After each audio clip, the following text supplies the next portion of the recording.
Hey hello hall இன்னைக்கு lunch ரெசிபியில் potato காரக்குழம்பு carrot beans பொரியல் lemon ரசம் பார்த்துடலாமா.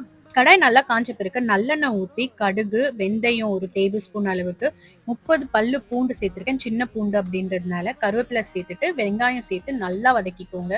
நல்லா வெங்காயம் வதங்கின பிறகு பொட்டேட்டோ சேர்த்து வதக்கிக்கோங்க. இன்னொரு பக்கம் சட்டியில கரைச்ச புளி தண்ணி, மஞ்சத்தூள், குழம்பு மிளகாய் தூள், உப்பு சேர்த்து நல்லா கரைச்சி எடுத்துக்கோங்க. உப்பு காரம் பார்த்துட்டு அடுப்புல ஏத்திட்டு வதக்கி வச்சிருக்கதை சேர்த்துட்டு நல்லா கலந்து விட்டு பச்சை வாசனை போனதும் எண்ணெய் பிரிஞ்சு வர வரைக்கும் கொதிக்க வச்சு இறக்கிடுங்க. கேரட் பீன்ஸ் பொரியலுக்கு எண்ணெய் காஞ்சதும் கடுகு உளுத்தம்பருப்பு சேர்த்து வெங்காயம் சேர்த்து நல்லா வதக்கிட்டு கட் பண்ணி வச்சிருக்கிற கேரட்டும் பீன்ஸும் சேர்த்து நல்லா கலந்து விட்டுட்டு இப்ப கொஞ்சமா மஞ்சத்தூள், கொஞ்சமா குழம்பு மிளகாய் தூள், உப்பு தேவையான அளவு சேர்த்து நல்லா கலந்து விட்டு லைட்டா தண்ணி தெளிச்சு வேக வச்சு எடுத்துக்கோங்க. தட்டு போட்டு மூடி. லெமன் ரசம்க்கு யூஸ்வலா வைக்கிற மாதிரி ரசம் வச்சுட்டு லாஸ்டா அடுப்பு ஆஃப் பண்ணிட்டு லெமன் ஜூஸ் ஊத்திட்டு தட்டு போட்டு மூடி 5 மினிட்ஸ்ல சர்வ் பண்ணுங்க. சூப்பரா இருக்கும். கண்டிப்பா ட்ரை பண்ணி பாருங்க. பாய்.